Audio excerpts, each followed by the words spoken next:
Hello, everyone, and welcome to the Webcast. My name is Christine Dorsey Davis. I'm the Executive Director of the Ohio chapter of the American Planning Association, and I am Chair of APA's New Urbanism Division, and I'm your Webcast moderator. Today is Wednesday, October 23rd, and we will be hearing the presentation, Planning in the Bahamas, the History, the Culture, and Conservation. For technical help during today's webcast, you can type your questions in the chat box found in the webcast toolbar. And for your content questions related to the presentation, again, just type those in the questions chat box located in your webinar toolbar. We will answer those at the end of the presentation during the Q&A.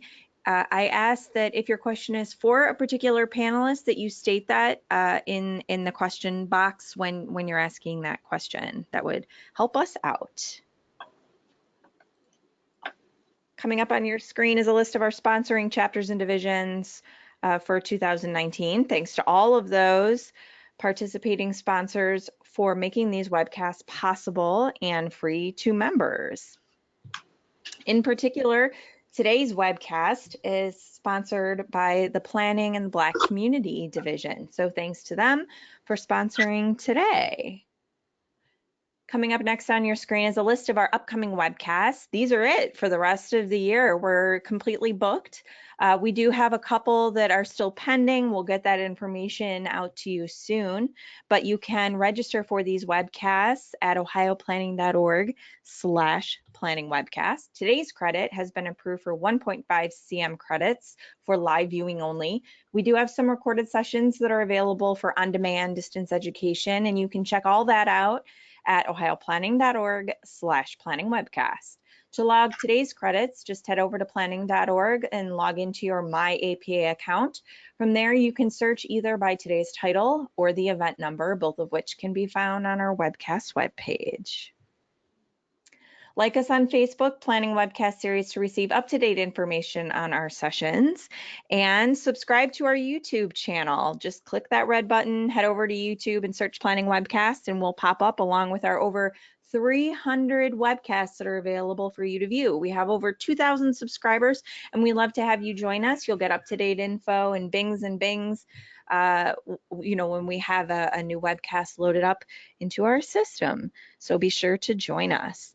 And to that, we are recording today's webcast, and it will be available on our YouTube channel. And we will also have a PDF of the presentation available at the conclusion of the session up on our webcast webpage. Again, ohioplanning.org/planningwebcast. All right, so I am going to turn it over to Tracey Thompson, who will kick everything off. We do have another panelist, Derek Hull from the Planning and the Black Community Division, and I think he's having trouble logging in, so hopefully he'll be able to log in a moment, and we can hear from him and a little bit more about the division and their initiatives at the end. So Tracey, I'm turning it over to you now. Thank you so much.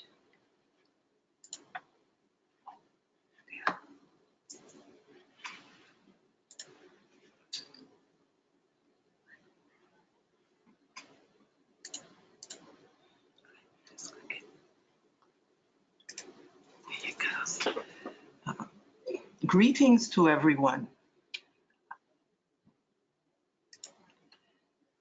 Planning is always important, but now Bahamians see planning as being an urgent necessity. Climate change is the reason why. 7 weeks ago, Hurricane Dorian placed on full display what climate change can mean for the Bahamas. People died. People disappeared. Homes unraveled. Ocean water covered the land. Forests turned from green to brown. Even though a host of hurricanes have swept our archipelago since 1990, Dorian set a new standard because of where it went and what it did. No longer are we as a people complacent about weathering hurricanes, and no longer does our public conversation go around the topic of climate change instead of focusing squarely on it. Now Bahamians as individuals and families are planning for the future in a whole new way. I'm going to interrupt you for a moment. Could you please maximize your screen? Yes. Beautiful. Thanks so much, Christine. To my mind, the most important part of our community plan is about safeguarding our story. In our story lies our power. In our story lies our claim that we have value. We have a remarkable story of endurance and resilience in the face of crisis, and of aspiration and struggle in the face of exploitation and exclusion. Whether we decide to stay in our islands or whether we decide to move to other places as hurricanes strike and as sea levels rise, safeguarding what we need to tell our story has to be our priority. That means we have to put together and preserve our documents. It means that we have to interview many of our elders and record their recollections. Some of this work has already been done by our heritage institutions, like our Department of Archives, our Antiquities, Monuments and Museums Corporation, and our Bahamas Historical Society. Public and private media organizations are also doing some of this work. But there is more to do. And as a people, our focus has to be on doing it. Let me say something more on this idea of the power of story. For those of you who are listening who are African American members of the Planning and the Black Community Division of the American Planning Association, you would know the power of story in your own intellectual tradition. One of your nation's greatest public intellectuals, the African-American historian W.E.B. Du Bois, knew how harmful was the claim that Black people had no story and by implication had no contribution to make to humanity. That was why he wrote books on African history, and his work and that of others like William Leo Hansbury and Carter Woodson, who took up the same revolutionary project, armed the generation of young Black men and women who came after them for their civil rights battles. Story has the power to limit, but story has the power to break apart limits. For us in the Bahamas, our source of fortitude as we face a challenging future lies within our collective story. To capture more of our story, we can build on an ethos that is now penetrating the public sector. In the office of the Prime Minister of the Commonwealth of the Bahamas, there is now a unit called the Department of Transformation and Digitization. Digitizing public records is one of the mandates of that department, as I understand it, because leaders realize that decisions have to be driven by data, and data has to be preserved. What now needs to be embraced is the notion that historical data is just as important to national development as is contemporary data. In a word, the vision has to grow. If we need to protect people's medical records and economic data that tells us which cities our highest spending tourists come from, we also need to protect materials from World War II military records, to independence celebrations photographs, to ledgers written by sponging merchants. We orient ourselves in the world by immersing ourselves in story, and those historical records enable us to generate our story. To my mind, it may prove hard to persuade our leaders to make historical preservation a priority. There is always a problem of limited resources. But the deeper problem is psychological. As Bahamians, we struggle with how to relate to our past. On the one hand, some of us of African descent turn away from our African roots. Decades of being taught through metaphor and narrative that Blackness is evil, ugly, and incompetent has undercut our self-esteem. On the other hand, some of us of European descent are uncomfortable with unearthing the past. By one report, part of the reason why our scholarship on our struggle for majority rule is much thinner than it should be. For example, we do not have as yet the rich documentation that one finds on the movement for civil rights in the United States in the same period. One reason why that scholarship is thin is that some white Bahamians indicated to political leaders that probing our past would bring about uneasiness. If that report is accurate, then the battle to preserve our story has to overcome alienation on one hand and embarrassment on the other. In that battle for preserving our story, we will have to reach every Bahamian if we mean to have the victory.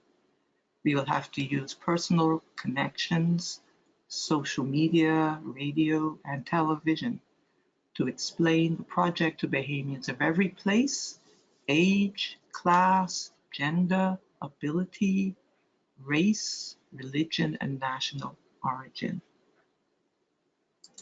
Our message will have to be that our story has value and everyone has a role to play in gathering it, whether as a source of information or as a collector of it. Our question will have to be, what is it about us that we want our children to remember? Our answer will have to lend every meaningful social group in our community space for its voice to appear on the map of our identity. A small team may work out how best to capture our story, where we want to keep it, and how we should share it. At this point, nothing is set in stone except one thing. We have to plan, and in view of what climate scientists are saying, we have to plan quickly. Thank you so much. Christine? So now, Pam, if you want to load up your presentation.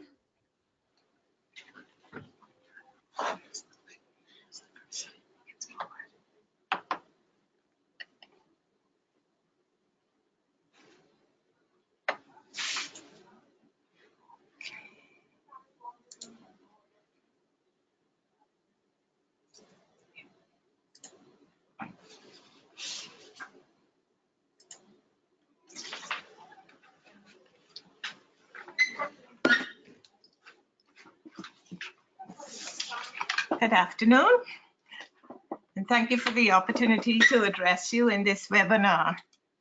My presentation encompasses 3 Bahamian creative entities, of which my late husband, Jackson Burnside III, who was an architect, artist, junkanoo, and cultural activist, and myself were founding members. These are Dungalik Studios Art Gallery, formed in the 1970s, Transforming Spaces, a fine arts nonprofit formed in 2004, and Creative Nassau, a nonprofit community organization formed in 2008. One of the beauties of island life is the strong familiarity and connections amongst the people. So this story of the power of art and culture to positively sustain and transform is taking place through partnership and collaboration, locally and internationally. It will focus on 2 areas of achievement: Creative Nassau's sustainability plans for our local straw industry, and Dungalik and Transforming Spaces' plan to develop and transform our communities through art. Dungalik's mission is to expose Bahamian art and culture in all its facets to the world, so that by the year 2020, more visitors will come to the Bahamas because of its art, culture, and heritage, rather than merely for its sun, sand, and sea. Similarly, for Creative Nassau, our mission is to celebrate and promote Bahamian art, culture, and heritage from the inside out. That is, by focusing on the skills of our phenomenally gifted Bahamian people. In 2008, Jackson and I attended the first UNESCO Creative Tourism Conference in Santa Fe, New Mexico, and returned home committed to put the Creative Nassau model into practice, Creative Tourism model, I beg your pardon. In 2014, without any government help, Creative Nassau, using Bahamian straw craft and our Junkanoo tradition as its areas of focus, boldly applied for and was successful in obtaining membership for the city of Nassau to become a creative city of crafts and folk art, one of the first of only 3 cities in this region, in the prestigious UNESCO Creative Cities Network, which now numbers 180 cities from 72 countries around the world that showcase creativity in 7 specific fields as a driving force for development and sustainability. We were also introduced to the Inter-American Development Bank's Orange Economy model in 2014 and designed a survey to collect data from Bahamian creatives in order to determine their contribution and impact to economic development, since unfortunately no proper data presently exists. This survey is an ongoing long-term project. Creative Nassau presently consists of only 4 active but extremely passionate volunteer members who are committed to highlighting our Bahamian art, culture, and heritage in various ways. These are some examples of what we have achieved. Hosting a thriving crafts market held twice weekly in Bay Street's Pompey Square in collaboration with the Downtown Nassau Partnership. This market is a showcase for the sale of the unique products of true Bahamian artists. Partnering with Atlantis Paradise Island Resort to organize a successful twice-monthly art walk at Marina Village. This event allows Bahamian artists, artisans, musicians, and even farmers to showcase and sell their products and produce to the local and visiting public. Curating the 12 display cases at Nassau's Lynden Pindling International Airport using local craft and arts. Hosting a weekly half-hour Creative Nassau radio show that airs on Tuesday evenings and Sunday afternoons. Celebrating, promoting, and sustaining our traditional straw craft heritage by producing a 15-minute straw craft documentary that is available for free viewing on the Creative Nassau website. Partnering with the Bahamas Hotel and Tourism Association as an integral part of their annual True Bahamian Festival.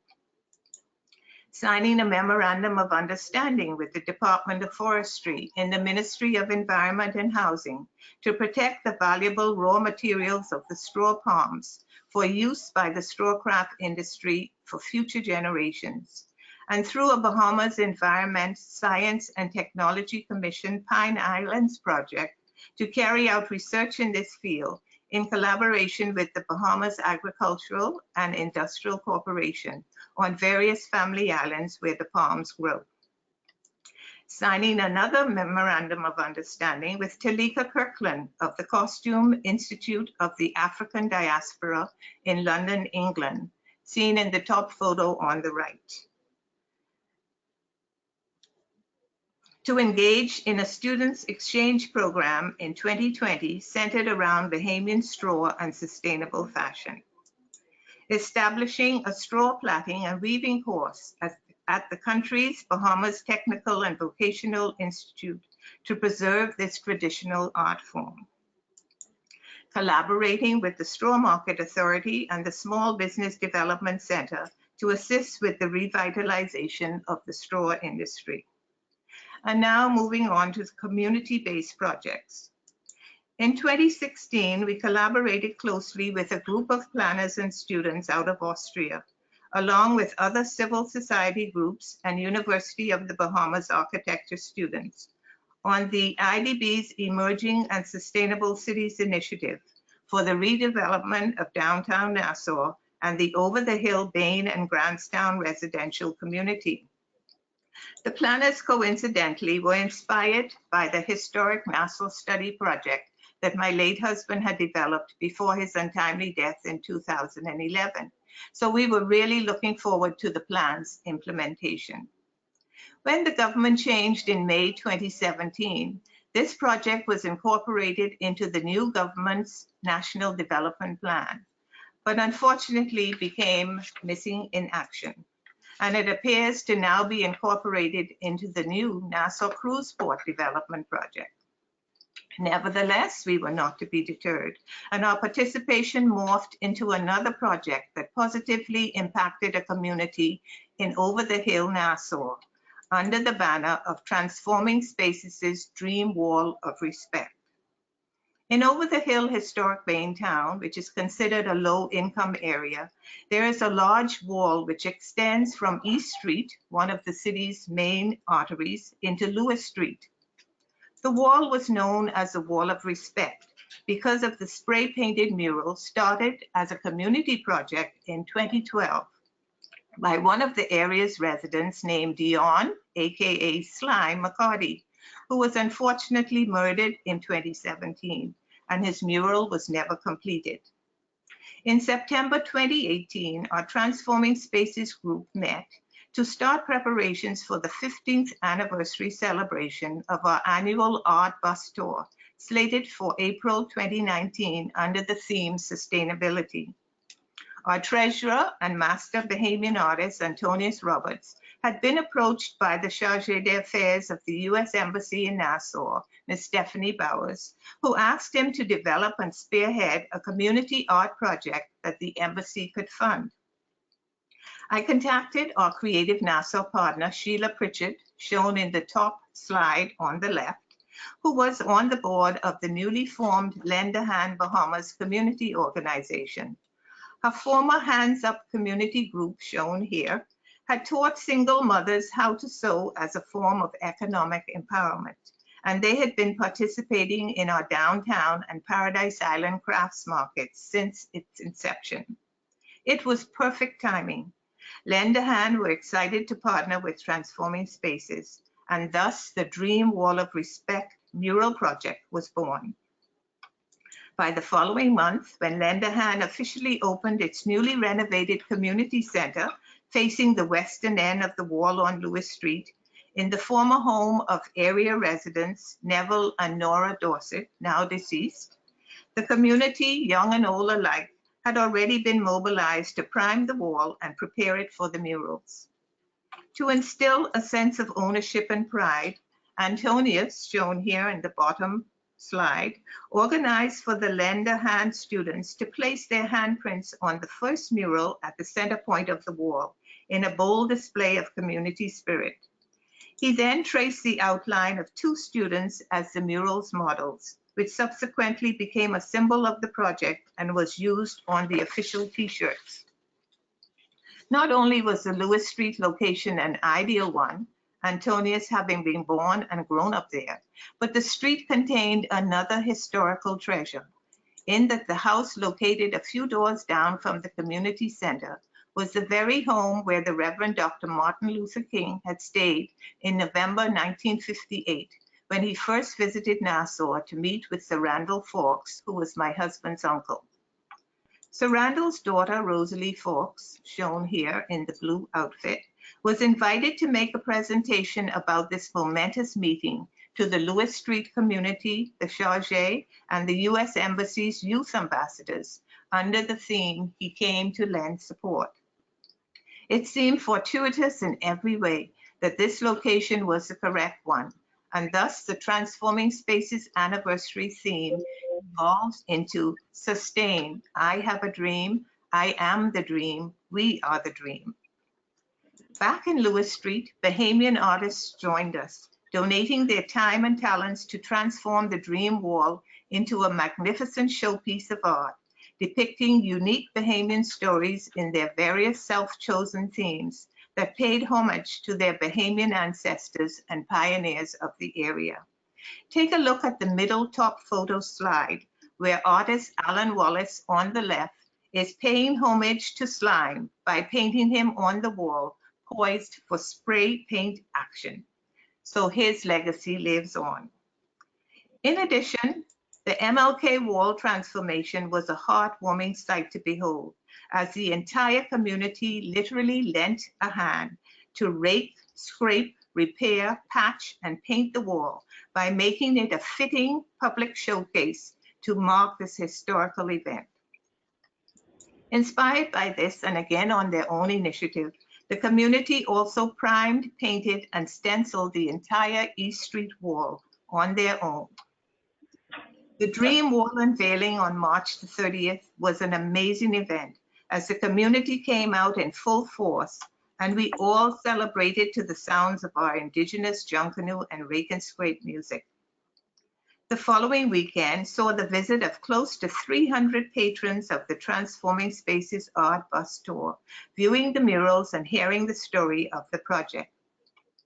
In addition, at the Dungalik Gallery, the history of Bahamian straw craft was brought to life in an exhibition entitled Sankofa, Embracing the Past to Sustain the Future, which showcased its past, present, and future.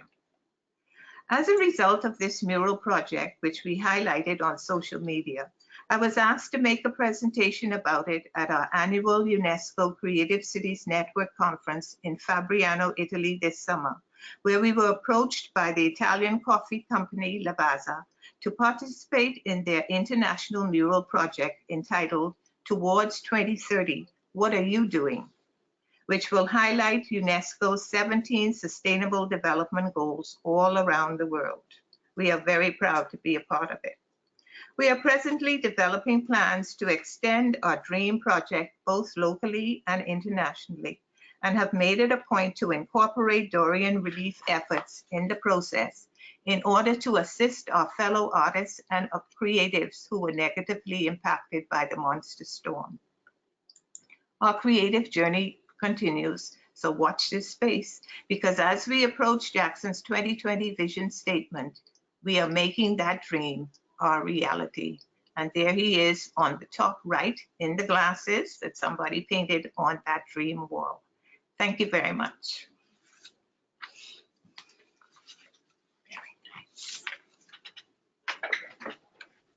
Thank you. Lynn, would you like to pull up your presentation?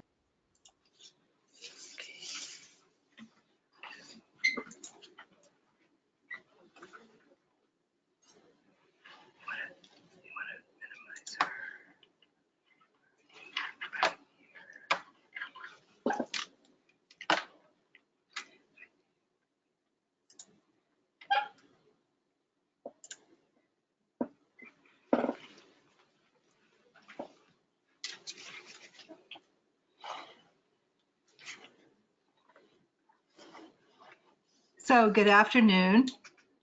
It's indeed a great pleasure to be able to share information about the Bahamas National Trust with all of you. My presentation is going to be very national park centric, as the mandate of the National Trust is to manage national parks. But in introducing you to the parks, I'm also going to share our additional goals of creating climate change resilience in our parks, and our outreach to local communities. So national parks are more than just pretty places. National parks protect habitat for endangered species. They protect biodiversity. They are outdoor laboratories for scientists, outdoor classrooms for educators. They are important places for documenting climate change. And even more importantly, they are green spaces for relaxation. Since 1958, the government of the Bahamas, when the government of the Bahamas created the Exuma Keys Land and Sea Park, the first land and sea park in this hemisphere, the national park system has grown exponentially. Today, the Bahamas National Trust National Park System protects 2.2 million acres of tropical biodiversity, both terrestrial and marine. And these national parks stretch from Walker's Key in the north to Inagua in the south. And the B&T and its partners do not arbitrarily select the areas for protection. In today's world, selection is driven by scientific data, as well as very extensive public outreach and consultation with stakeholders. So we would use places that have been identified as key biodiversity areas. And we have to go into communities and spend a lot of time explaining to them what it means to have an area declared a national park, because often that is going to change their abilities to use the park for fishing or for other economic activities. So our parks are picked for different reasons. The Abaco National Park, which was created in 1994, was created after a 2-year public relations campaign to create a national park to protect the northern breeding habitat of the threatened Bahama parrot. Once the park was declared, we then had to look at managing the park for the parrot, which is why the park was declared. So we had to begin implementing a predator control program in the Abaco National Park to control the feral cat population, which was actually the biggest threat to the parrot. To measure the effectiveness of both the program and the park, we conduct parrot surveys every 2 years. In 2018, the survey put the Bahama parrot population at 9,000 birds, which was actually a 350% increase in the population since the formation of the park in 1994.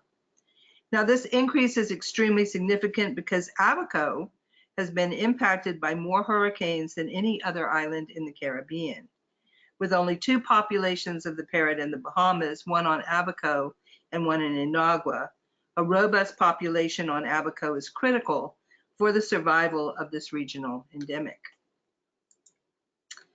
The Exuma Keys Land and Sea Park, well, we won an Oscar. Well, not quite, but close.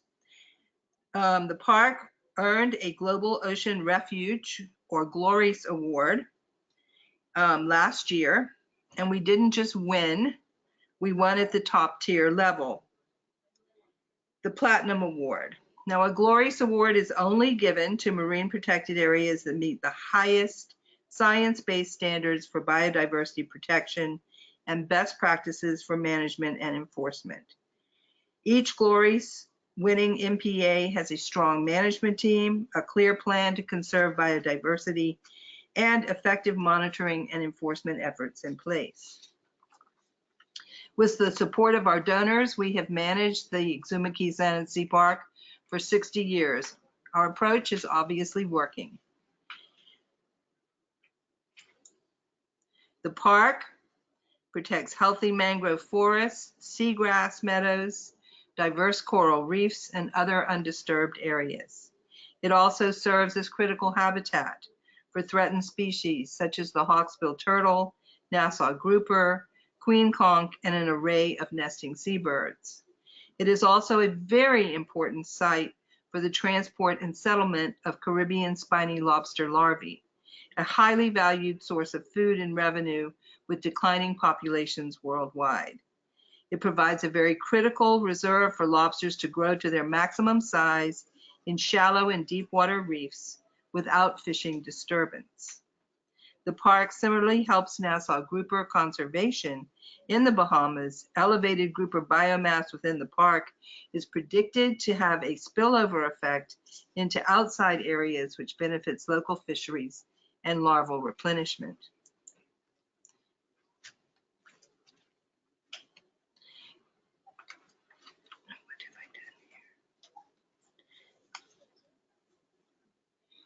There are 5 national parks on Andros, and then the Jolter Keys National Park, which was declared in 2015. The Andros Westside National Park is one of the largest protected areas in the Western Atlantic Caribbean region, located on Andros Island in the Bahamas. It was first established in 2002 under the management of the National Trust, and it encompasses an area of significant wetlands, extensive mangroves, pine upland habitats that support exceptional natural systems on Andros.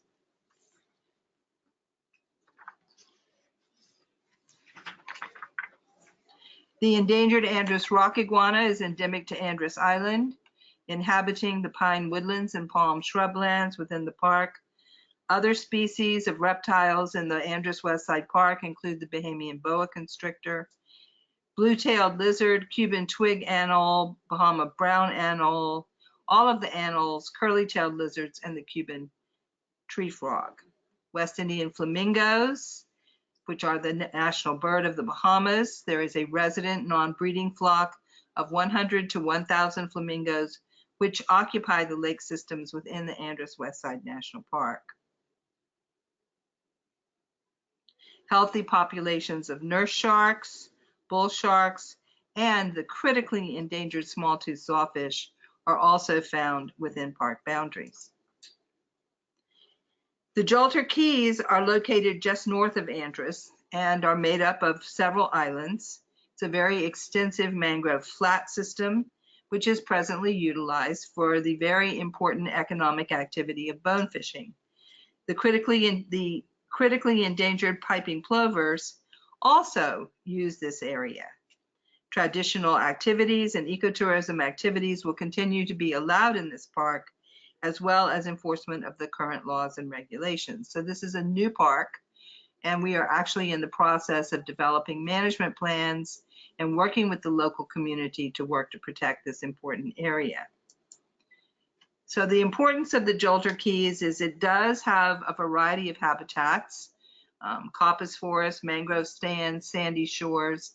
It also has rare oolite sand flats. It's very important nursery habitat for important marine species, areas of the Andros Barrier Reef and coral reefs, deep water habitat for pelagic marine species, and habitat for spawning bonefish. It's also a very important bird area for shorebirds. The endangered piping plover, which is the most endangered shorebird within North America, the rufous red knot, reddish egrets, and short-billed dowitchers. More importantly, the Jolter Keys contributes $141 million into the Bahamian economy as part of the flats fishing industry in the Bahamas. So keeping this area as a natural area is not only important for biodiversity, but is also extremely important to the economics and supporting the fishing industry of fishermen on Andros. The Inagua National Park is well known for conservation success. It was our second national park. It is our wetland of international importance and the Bahamas' only Ramsar site. In 1950, our national parks had dwindled to a population of less than 5,000. With the help of National Audubon and 2 wardens from Inagua, whose job it was to hunt hogs, and to convince their fellow Inaguans that flamingos should not be part of their diet. Today, the Inagua National Park is now home to 50,000 flamingos and is important to a large number of wetland birds, herons, egrets, and water birds.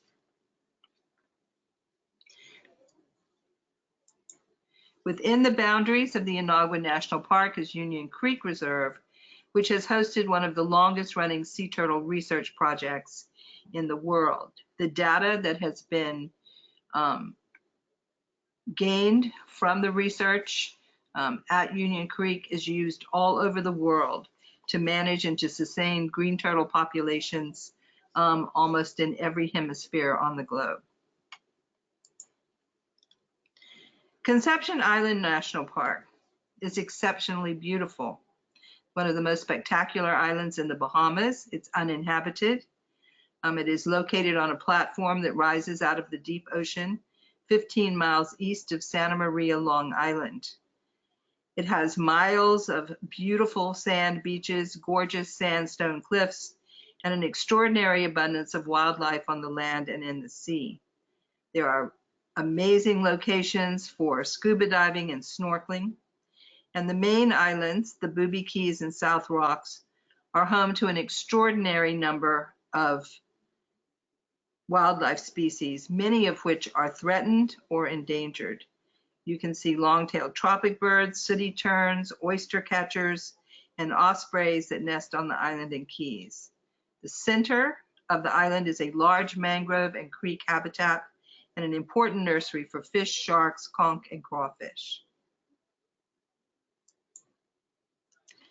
The B&T and its partners, TNC and Brief, strongly believe that a robust system of protected areas are the way to meet our national obligations under the Convention of Biodiversity and ensure that we have sustainable marine resources and other ecosystem services.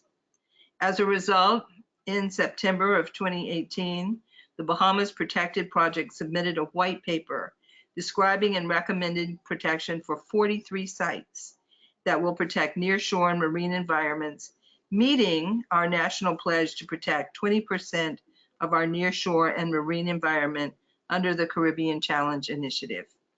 Part of this project and initiative speaks to national park management and sustainable funding, both essential if our national parks are to function as the resource and ecosystem protectors that our archipelago nation will need to mitigate against the threats of climate change.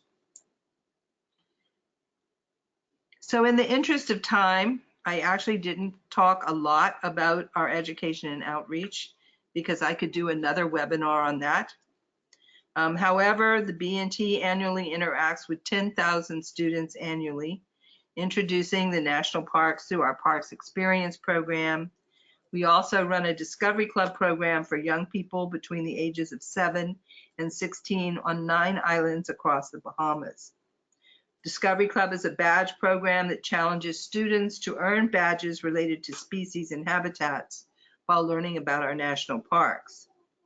As I mentioned earlier, park management plans and proposing areas to be declared national parks involve intensive community and stakeholder outreach, and we partner with international organizations such as National Audubon, BirdLife International, and the U.S. Park Service.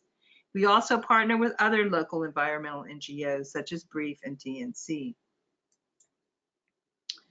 So I actually really want to thank Tracey for talking and introducing Dorian because I want to use them as an example of why it is actually so important to do monitoring so that we are able to develop climate change resilience in our national parks.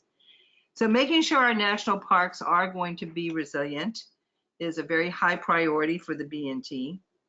As many of you know, Hurricane Dorian devastated Abaco and Grand Bahama in early September. And we manage 6 national parks on Abaco and 3 on Grand Bahama. Monitoring the effects of storms like Dorian become important for being able to help other countries prepare when they are faced with storms of this size and strength, and they appear to be getting stronger and stronger. Also, it is very important in developing species management and mitigation in the wake of these destructive storms. So having baseline data to assist us in evaluating the impacts from natural disasters becomes important.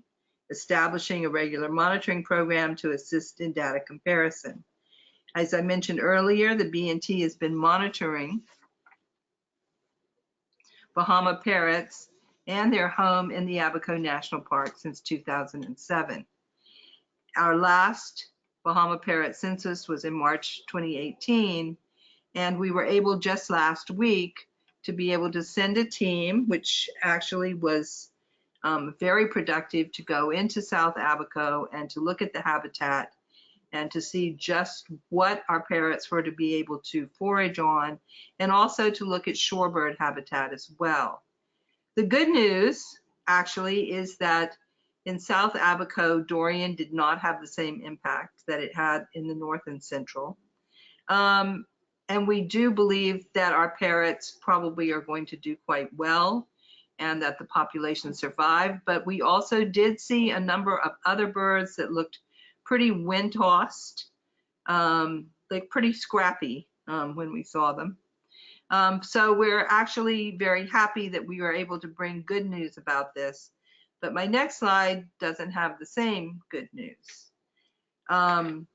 We've been working with the Perry Institute of Marine Science to monitor and establish baseline sites for 80 sites in the Bahamas within some of our marine protected areas and outside of our protected areas. They are in process. They're on a 2-week trip to go to these sites off of Grand Bahama and Abaco to document the effects of Dorian. And actually what they're finding is all of that debris, all of those homes, all of that equipment that washed away in the storm. Well, guess where it washed away into? It washed away into the coastal areas off of Abaco and Grand Bahama. And you can see from these slides that there are homes and houses scattered all over the ocean floor, close to the shore. The good news is when we went to the Pelican Keys Land and Sea Park, we found that our stands, our coral reefs and our stands there were not as heavily impacted. So we have healthy corals growing there. And that becomes really important for us to be able to do coral nurseries so that we can begin to grow coral and be able to do mitigation for the effects of Dorian as a result of the storm. So I want to thank you very much. You've had 3 very different types of presentations. And I'm now going to turn it over to Chanel. Actually, Derek is able to jump on the line with us. So Derek, I am turning the controls over to you. Great. Thank you, Christine. And good morning to all. Hopefully it's still morning where you are. It certainly is for me. I just want to first start off by thanking Chanel Williams, who is the Secretary and Treasurer of Planning the Black Community Division, and Christine Davis, who helps to curate all of the webinars. We pulled this together within the last month or so. We were able to identify our speakers there in the Bahamas. But how befitting is it for us to do that? For those of you who are members of Planning in the Black Community Division, you have been aware that we have been discussing that we're going to expand our influence within the division to cover international areas, including the areas of the Caribbean, South America, and the entire continent of Africa. And part of the reason why we want to do this is because our membership has increased and it has grown outside of just the United States. And it just so happens that Chanel is a fellow Bahamian living here in the United States. So as the executive board met, we began discussing the types of activities that we can particularly host. And as we are just commencing the celebration of the division's 40th anniversary, we decided that we wanted to host a cruise out of Miami and particularly go to some of the Caribbean islands and to conduct some type of planning activity with the local community. And so that's where we are today. And this was all planned before Hurricane Dorian occurred back in August, September of this year. And so I think it's befitting as chair of Planning the Black Community Division, along with the executive board and the members of the division, to really make a concerted effort to do what we can to support certainly the Bahamas, but any of the communities that have been impacted by the hurricane. So I have just a brief presentation, and then I will turn it back over to Christine, and I think we'll have a final slide from Chanel. But as it relates to the Bahamas, or as it relates to the division, I should say, we are Planning in the Black Community Division. We were founded in October 1980. So we are on the cusp of celebrating our 40th anniversary. And we thought, as a means of kicking off this 40th anniversary, we would do a webinar on planning in the Bahamas. In September, for those of you who may have joined us, we had a reception during Congressional Black Caucus, and this was right after the impact of Hurricane Dorian. So we invited the Embassy of the Bahamas to join us at a reception in DC to talk specifically about what not only Planning in the Black Community Division, but what APA can do to support rebuilding efforts in the communities of the Bahamas. As it's probably been shared already, the Bahamas has approximately 700 islands, so you can imagine what the impact of Dorian is like. But as Planning in the Black Community Division, we are diverse planners. We work in areas of transportation and traditional land use and zoning, but we also are members that work in the areas of hazard mitigation and resiliency planning. And those are individuals that I am hoping that we can appeal to as we continue to work with the embassy to decide what types of activities and what types of resources we can offer the country of the Bahamas. I had mentioned earlier in the presentation that the executive board decided one way to commemorate our 40th anniversary is to host a cruise. And so we have that information set now. For those of you who are active members, you would have received an email with the latest newsletter and highlighting the activities for the cruise to the Bahamas. This has been set for October 23rd and 2020. It's a 3-day cruise out of Miami.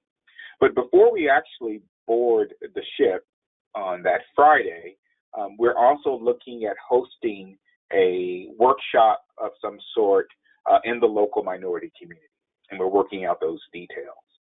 But that would include looking at the impact of planning in a traditional African-American, African-Caribbean community and understanding their activities related to planning and what are just some challenges and or some highlights that they celebrate related to planning in their neighborhoods.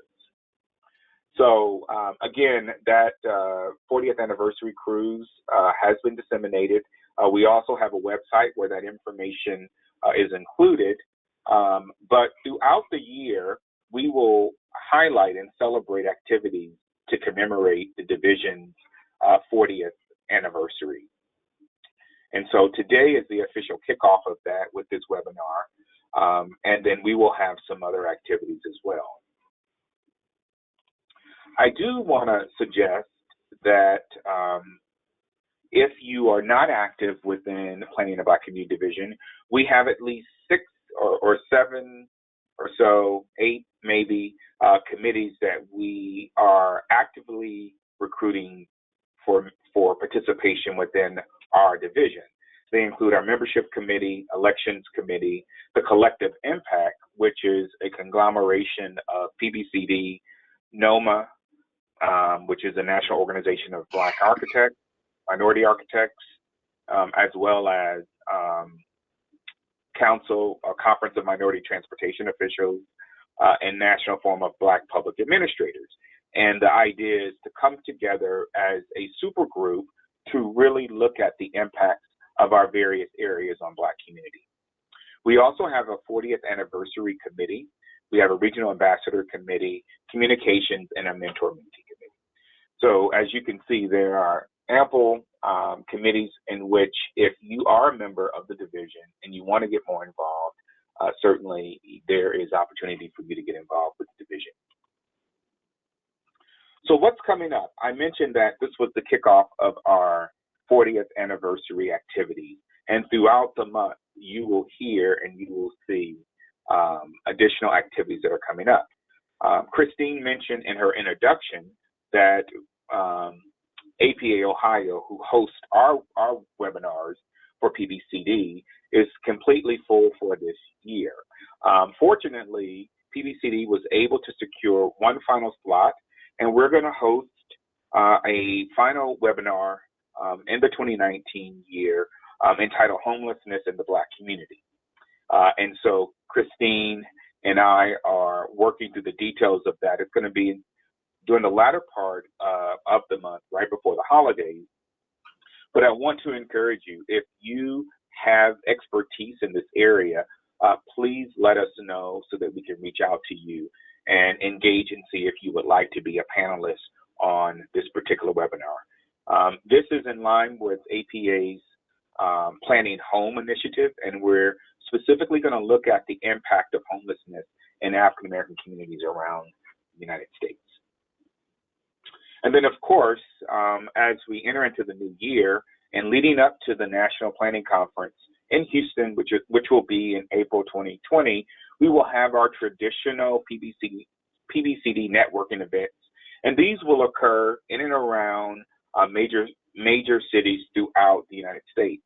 I have charged the executive board to have a networking event in his or her respective location leading up to the conference, the National Planning Conference, so that we can talk about what the division is doing and to get input and to get recommendations on what we can do to increase our influence as an active division within the American Planning Association.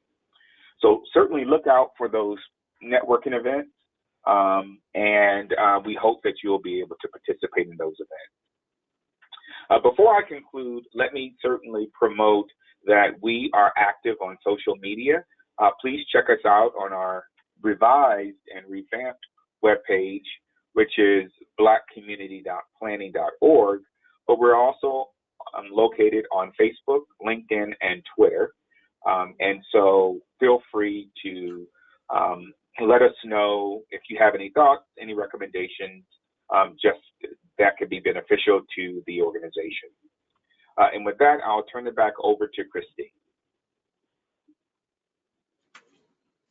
Thank you. And actually, I am going to turn it over to Chanel to wrap us up with some concluding thoughts. Chanel.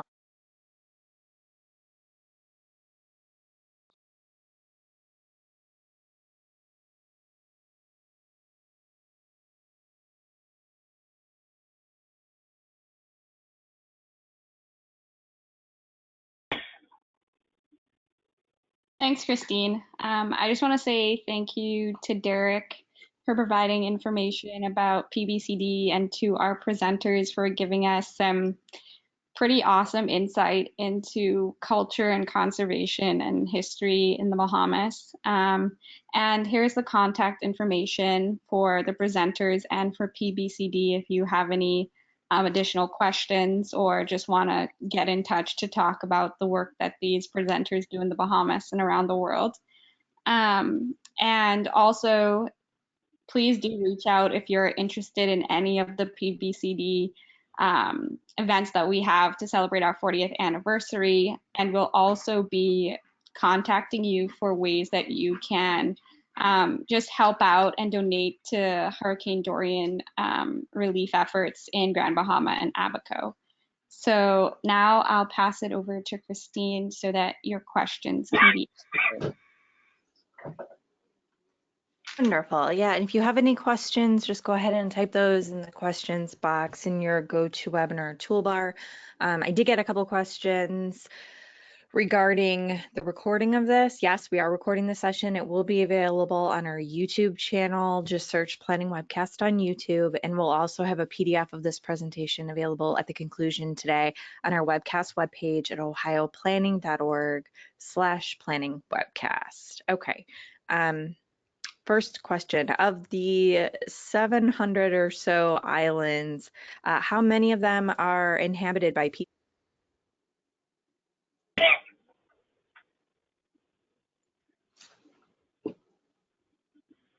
And Lynn and Pam, could you take that one, please?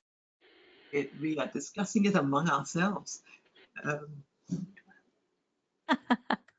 About 12. It's a fluctuating you. number It is, as yeah. hurricanes strike.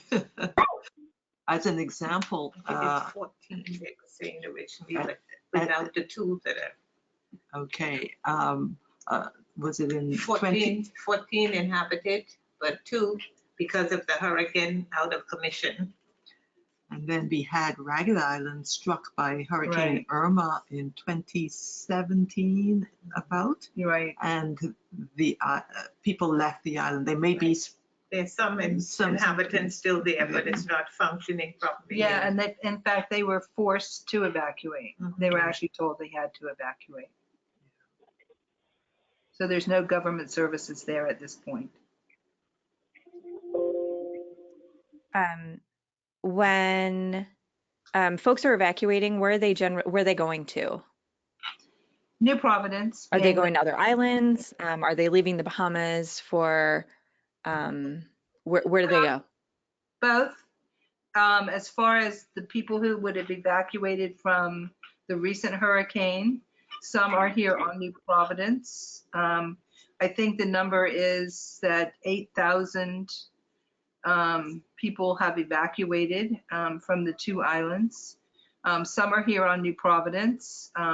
Some have gone to the United States, mainly to Florida, where they would have had family or friends who are providing them with temporary accommodations. But we have about 8,000 people who've had to relocate.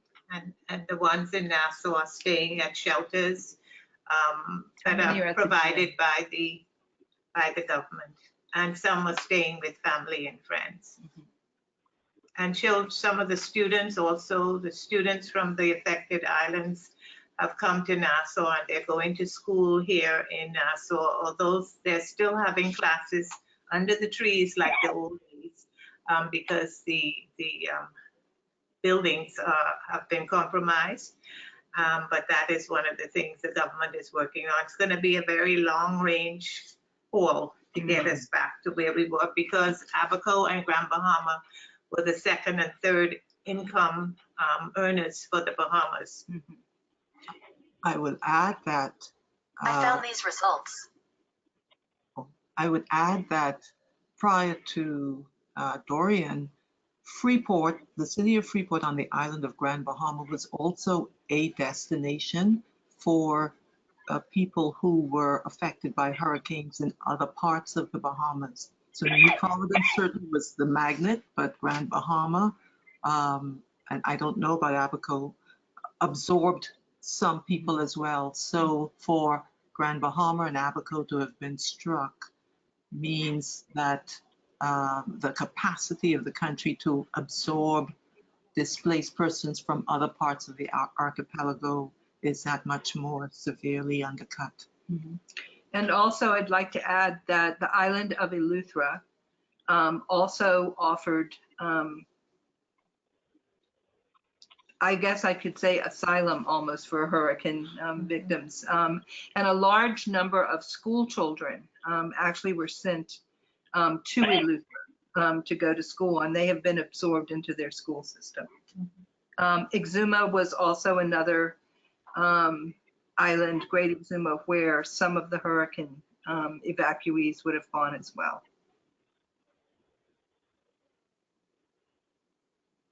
Thank you. In addition to what was described with working with the national parks, after the recent hurricane, what steps is our government, the U.S. government, taking to address climate change through planning, policy, and implementation? The person asking the question says, due to its geography, time, particularly for the Bahamas, seems critical.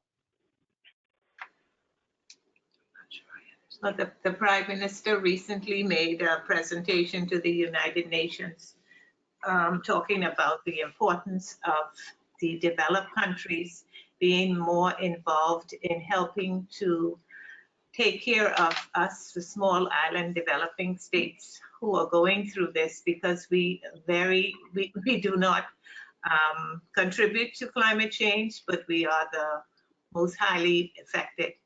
And so this is the conversation that is going on now, particularly from our small island developing states, not only in the Caribbean, but all around the world, who are seeing the effects of this and are being negatively impacted, that the world needs to start looking at this from another point of view.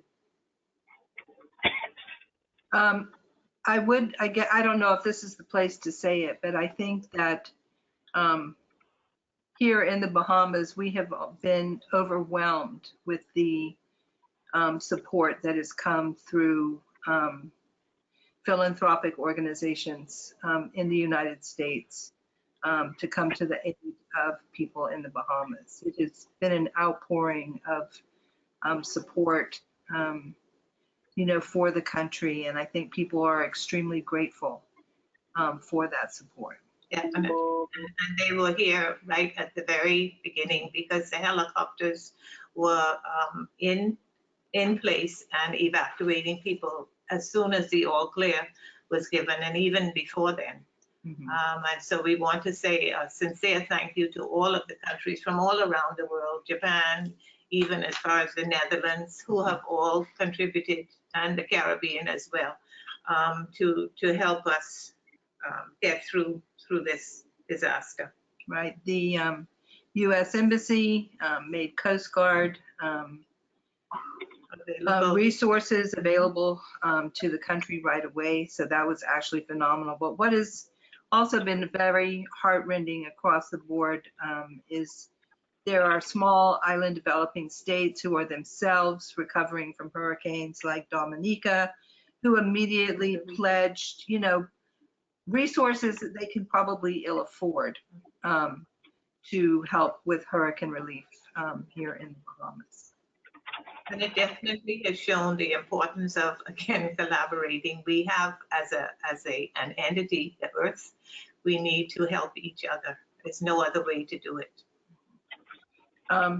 As far as the national parks are concerned, the Bahamas National Trust did not immediately jump on the we need support for our national parks because we thought human life was the priority. Relief and rescue was the priority. And what really and truly was, I can't say that it was shocking, but it was extremely heartwarming.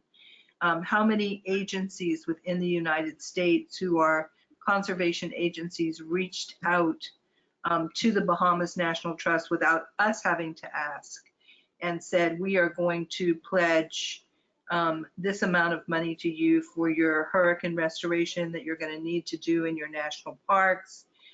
It actually was quite phenomenal. And we have many agencies that are helping us with this monitoring restoration. One smaller organization called Birds Caribbean, I think, has raised $30,000, which may not seem a lot, but it's really important for us in trying to get our scientists on the ground to do the evaluations to see just what the impact has been on national parks in Grand Bahama and in Abaco. That money will go a long way for us to be able to record this baseline data that we're going to need to be able to plan for future events like this. Thank you. We were recently talking on a previous webcast about New Orleans and the hurricane that was hit there several years ago, and just talking about folks moving back into the portions of New Orleans that were hit the hardest. And, a lot of engineers and scientists were saying it's just going to happen again. Yet we're continuing to send people back and rebuild. And so, there's question about whether we should be we should be trying to get people to move away from these types of places where, people can get hurt and where, there's a 100% chance that another deadly hurricane is going to come through and just wipe everybody out. So has there been any kind of discussion, at least from the British government side, about whether or not people should be repopulating these areas. Should we be rebuilding in these places when at the end of the day, it doesn't matter how strong our walls are, a hurricane is going to always be more powerful in the end. Has there been any discussion about that? Well, I would say that there is a Bahamian group of young Bahamians who have started a climate change initiative. They're working out of Cat Island, the Cat Island Conservation Institute. Cat Island has the highest point in the Bahamas, which is not that significant. But anyway, they are actually starting to raise funds to start building hurricane-resistant buildings, so that this could be a model that could be used throughout the region. It's very difficult to say, okay, you can't go back to that place, you need to go somewhere else. It's very hard to just move people out of their environment. The important thing here is to say, how can we improve that environment so that people can still stay there? But they have to have other things in place. Abaco and Grand Bahama a lot of the areas were totally flattened.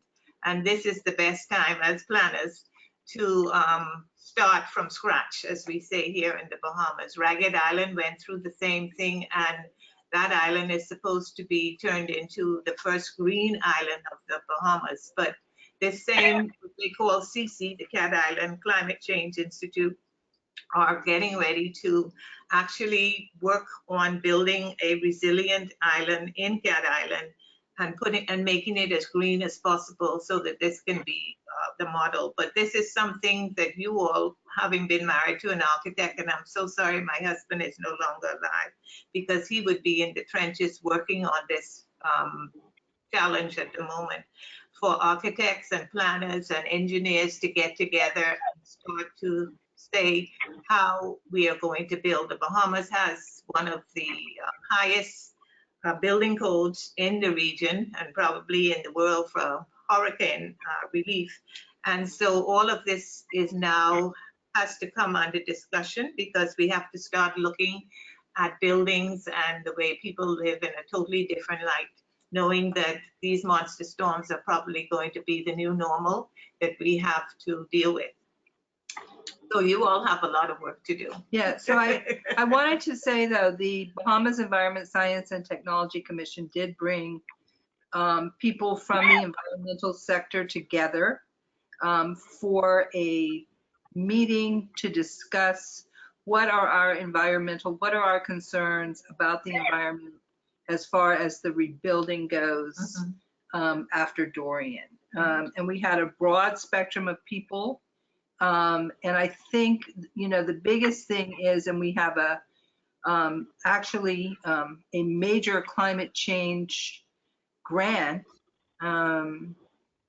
that is coming on stream, where we were going to look at the more natural types of defenses that could be put in place to help with storm surge and other impacts from storms. And those activities are now going to become extremely important. Many of them are going to be implemented on the island of Andros, but also this is a project that is seated in the Department of Works, and we'll be able to look at what we can do with some of the built structures to be able to make the islands more resilient. I don't know whether our listeners are aware, quite possibly you are, but Bahamas is very low-lying. I think 300 feet or so is the altitude of the highest point. So from the point of view of places where one can go, the 5,000 odd square miles of, is that right? 5,000 odd square miles of the country doesn't include a great deal of land that is high. So options have to be creative in terms of how do you get away from storm surge in particular. And so one of the things with the International Coastal Zone Management project, which is going to be, there's been several, it's gone through, like phase 1, phase 2, and now we're going to phase 3, which will be the implementation part of it. One of the hard things with people and communities that are living on the coast is, this is their property. This is their land, so how can you tell someone, well, I don't want you to go back there? You can't rebuild. You can't rebuild. So, and some of these people are not wealthy people. It's not like go out and buy another piece of property. Yes, an island like Andros, which is a large island, which has a small population. Yes, that might be one of the islands where this could go, but where are they going to get the money to buy the land? Unless government is going to come up with a plan that says, you can't go here, so we're going to subsidize you by paying you for your land that's going to go underwater in climate change. And those are very hard and expensive discussions to have with government. I'm thinking historically here about the second half of the 19th century. I'm not sure if I got my timetable right, but nonetheless, it's in that area.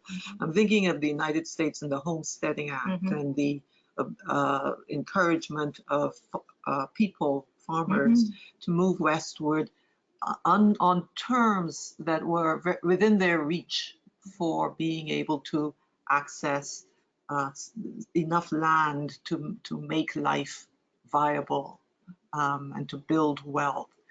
There needs to be a comprehensive approach to how to equip Bahamians with land and to do it in such a way that there is social justice and inclusion built into the plan, so that income level does not mean that one is left by the wayside, nor any other factor in terms of one's social profile. If our acreage that is viable for living in the future is really quite small, and our population, though small, would be quite squeezed in that space. We need to be looking intelligently at these issues, certainly now. I guess your timing as a planning organization could not be better. We need the plan yesterday. And definitely the discussions need to be made because it's not going to happen overnight, and there will be trial and error.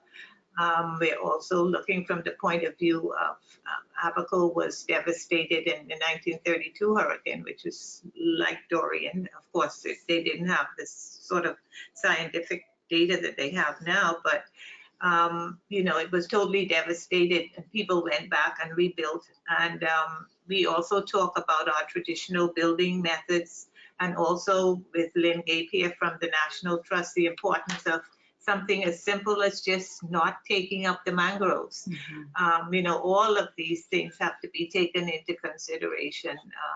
We know that the sea level rise is definitely happening with the climate change, and so we need to be prepared for it. And those people who can't just pick up and start all over again can do simple things like planting mangroves. So the conversation has to be had, and this, because of the extent of the devastation, this is exactly the right time to have it, not just let people go back and make the same mistakes. We have to be able to point out the mistakes so that we are aware of them going forward. The discussion, I think, needs to also take a look at what we mean by this concept development. Development, what does development look like? And development in whose interests? If we have had a practice of pulling up mangroves because we want to create facilities for mainly visitors, whatever practices that we've engaged in that now compromise our ability to protect ourselves, that we need to look at those in a conversation about the whole person. What does a developed development strategy look like in light of who we want a Bahamian to be, including how safe do we want that person to be in 30 years' time, in 50 years' time? What consciousness do we want that person to have in their relationship with the natural world, in their relationship to their own past, in their relationship with other people? And then in the light of who we want this person to be, what is the setting we have to create? Do they have to live on boats? Because in fact, the sea has risen, but we want them still to have an anchor in the islands. Do we want them to be anchored off North America? Do we want them to be on land in the Bahamas? But the starting point of the conversation, I think, has to be, who now do we envision as being a Bahamian? And let us then build the other pieces of the puzzle around that. And someone asked about the British, what the British were doing, but I just wanted to mention there, because I have a history of lighthouse keepers in my family, and we were having the conversation about the lighthouses that the British put here throughout the Bahamas, many of which are still standing. And we look at that architecture and say, well, we need to examine this in a little bit more light, because those buildings are still standing after centuries. So what did they do to make sure that those buildings stayed standing, even though they're taller? And of course, you know, as architects, the taller you go, the deeper you have to go in order to have the security of the building. But those lighthouses are still standing. And I think that's also a conversation we need to think about. And round houses, several people have put up some sample houses, and the shape of the building being round to help with the strong storm winds, is also being discussed. So there are a lot of conversations to be had.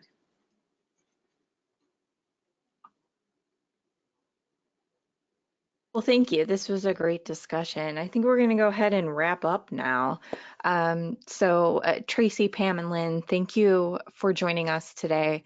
And Derek and Chanel from the Planning and the Black Community Division, thank you for organizing this and for bringing this to light. And again, just as a reminder, we're recording this, we'll have it up on our YouTube channel, and we'll have a PDF copy of the presentation on our webcast webpage, ohioplanning.org.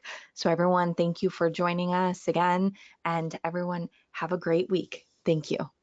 Thank you. Thank you, Christine. Thank you.